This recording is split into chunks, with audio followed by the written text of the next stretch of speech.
Hi, ladies and gentlemen, welcome back to the MMA Plug, presented to you by 98.1 FM Mile High Sports Radio.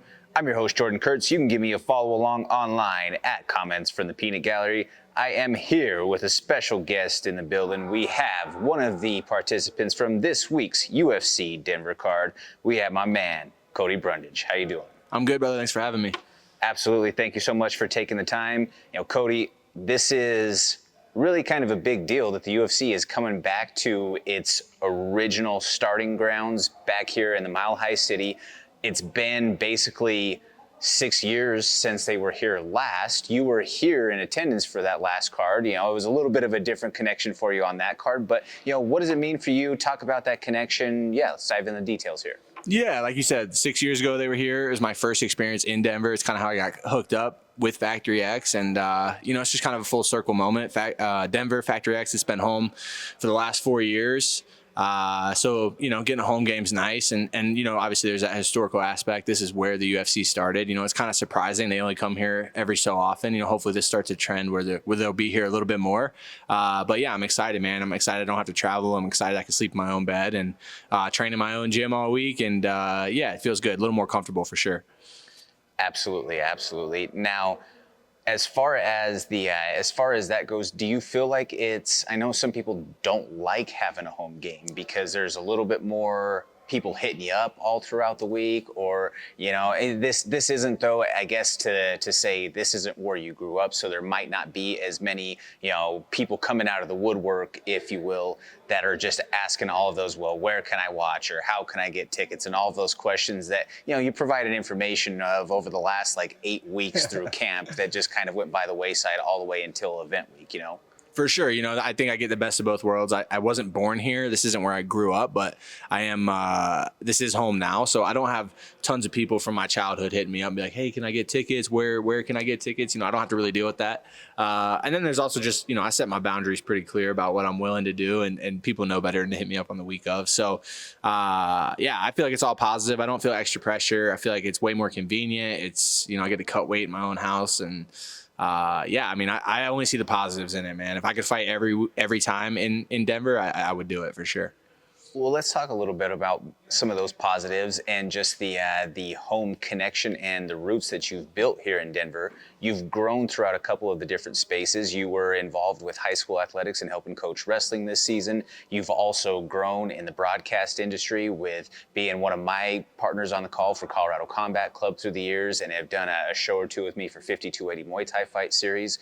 Has that been something that was important to you when establishing this as home? I want to go out there and be more than just a fighter who just goes to the gym and comes home. I want to be involved in the community at large. Yeah, for sure. This is where my kids were born. My kids are Colorado natives. When I moved here, I didn't have any kids. Now I got 2. So you want to have strong roots. You need a good community to do that. And Factory X is a great community, but it's awesome I get to expand my community. And that's, like you said, through broadcasting, through coaching high school wrestling, just putting down solid roots and foundation and being around solid people, I think has been huge. And yeah, that's why it feels like home. I feel like this isn't a temporary place. This is where I'll be. And yeah, it's good.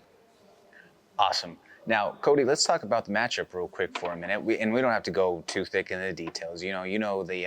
The whole shtick of things now at this point. But what excites you? When you got the call for Abdul Razak, was that something that was like an absolute yes? What were the feelings, and how do you see this playing out?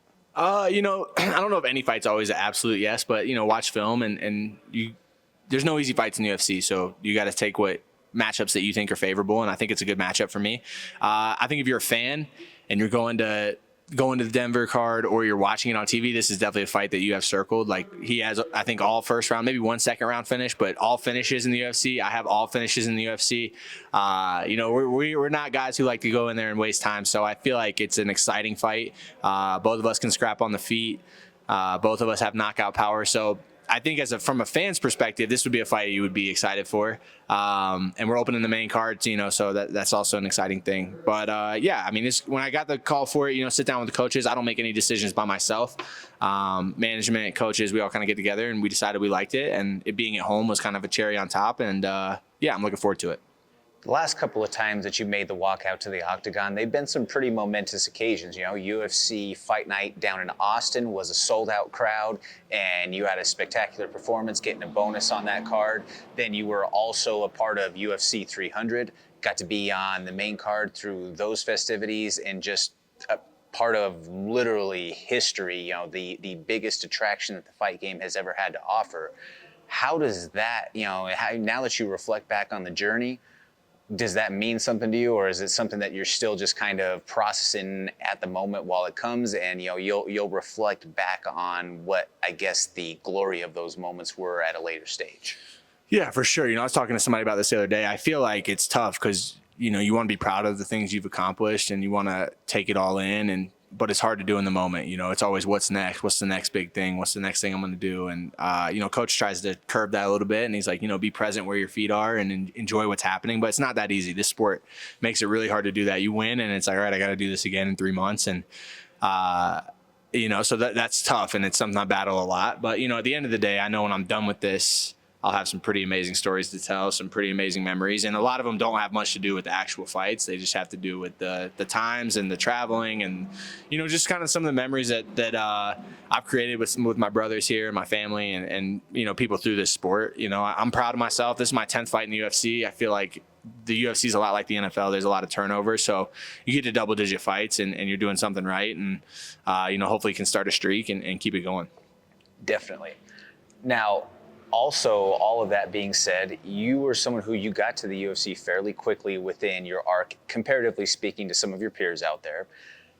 Being that now you've reached that double-digit mark, I think that is kind of a kudos and a testament to what your dedication to the game is. But also within that, you've had to go through your share of growing pains, whether that be actually within the cage or dealing just with the toxicity that can sometimes come with the MMA community out there. Do you think that dealing with that at such an early stage has just kind of forged your mind and kind of just has an iron will? I know that, I mean, nobody likes seeing the mean messages, or nobody likes to open up and see some of those things. Like, no matter what anybody says, unless you're probably someone who's at the level of Connor where you just don't have to care. Yeah. It still matters, like it still stings, but maybe through time, does it callous you a little bit? I don't know if it calluses you. I think it always sucks, but I feel like you just start to realize who's important, what's important, and, you know, and start to maybe take it a little less serious. You know, it's people that don't have my phone number that message me and tell me I suck or whatever expletive, you know, about me or my family, bro. Yeah, whatever it is. You know, if you don't have my phone number, you can say whatever you want. It doesn't really matter. You know, I think that's a good way to live, because if you take everyone's opinion, you know, everyone's opinion shouldn't be valued, and that's just facts, you know. And I love when MMA fans are like, well, I'm the reason you're getting paid. I'm like, well, your name's not on my paycheck, so I'm not, you know. I think early in my career that was really tough. Everyone wants to be liked, whether they tell you they do or not. Everyone wants to be liked. No one wants to be disliked. So to not be liked is tough, but, you know, the people that I'm close with, the people that have my phone number, they like me most of the time, and when they don't, they'll let me know. So I think it's been good, man. It's been good for my mental. I think getting in the UFC early, I would never change anything. I love my journey, you know, ups and downs included. But some of the younger guys on our team that haven't got to the UFC, and they're like, man, why can't I get to the UFC? I want to be in the UFC. I want to be in the UFC. You know, they will be there. I just think maybe they need to be a little bit more patient and realize, you know, like, it's like when you're a kid and you get nap time in school and you never take advantage of it. And you're like, man, nap time's stupid. And then you get older and you're like, what I would do for a nap, you know? So I think that just kind of goes with being present. And yeah, I think patience is key for sure. Definitely. But, you know, I would also offer on the counterpoint, and this is just one that gets asked to me all the time. There is probably one of your teammates who's on the outside looking in of the UFC right now for whatever reason. You know, just real quick, right off the top of your head, are you thinking of the same exact person that I'm? Yeah, 100%. Luis is UFC ready. He puts in the work every day. He's at a weight class that needs exciting fighters, and yeah, I would imagine he'll get the call sooner rather than later. I'm not really sure why he hasn't gotten it up to this point. I thought this Denver card would have been a great opportunity to kind of sneak him in, but, you know, it is what it is. I know he's frustrated with it. I've talked to him about it, but when he gets in, he'll be quick up the ladder. So I'm excited for him when he does get the call. Yeah, absolutely, and that's Luis Grim-Goulet for those out there who are following along. 8-0 flyweight prospect, 5 knockouts. But Cody, let's tie a couple of things up here.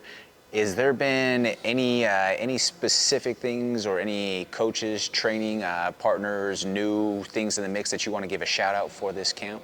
Just my gym, man. I always want to shout out Factory X. They do a ton for me. I'm super spoiled. I'll be the first to admit that. You know, I think time's the most valuable thing you can give people. And between Coach Mark, Rob, Coach Scotty, like, I just get everyone's time, and I'm super thankful for that. Strength and conditioning over at Barwis, you know, I feel like I'm peaking and ready to perform. And then my management at Iridium, you know, they keep me busy. That's all I can ever ask as a fighter. Keep me busy, keep me getting new contracts, good matchups. So, and then my family. Always got to shout out the family. There's a big sacrifice there. You know, they love the life I get to live, and you know, I'm fortunate. My wife, she did this before me, so there's a little bit more understanding there for sure. But it's never easy, and you know, excited to get this fight done and kind of take some R&R with them for sure. Folks, as we tie things up with UFC middleweight Cody Brundage, I have one final parting question for you here, Cody. And I know that you're probably going to have something that you can pivot to immediately, just being the cerebral type of guy that you are. But is there a quote, maybe a passage from a book or a book as a whole, a song, lyric, movie scene, anything along those lines that is telling the tale of Cody Brundage for this camp? I think it's all my fights, man. Kiss the fire, walk away whistling. I feel like that's just kind of my fight style. I don't hold back. I'm willing to get into the fire, and sometimes I don't walk away whistling, sometimes I do, but I don't think there's many fights of mine that you can go watch and not think that was an exciting fight, win or lose. So I think that kind of explains how I train, explains how I fight, all those kind of things. Cody, thank you so much for joining us here along today. Where can people follow you? My Instagram is Cody_Brundage_, and then my Twitter is Cody Brundage 185, I think, or C Brundage 185. One of those will be me. I don't have any imposters, so if you find C Brundage 185, it's probably me. Yeah, I mean, I had to let Cody go ahead and hit you off with the Instagram there because I know he has 1,000,001 underscores there, and you know I didn't want to mess it up for everybody out there listening and following along. But you have it right there with the man himself. He's going to be on that UFC Denver card this weekend. Make sure that you tune in for that exclusively on ESPN Plus. You can check that out, like I say, this Saturday. I'm Jordan Kurtz. Give me a follow along online at Comments from the Peanut Gallery. This is the MMA Plug presented to you by 98.1 FM, Mile High Sports Radio.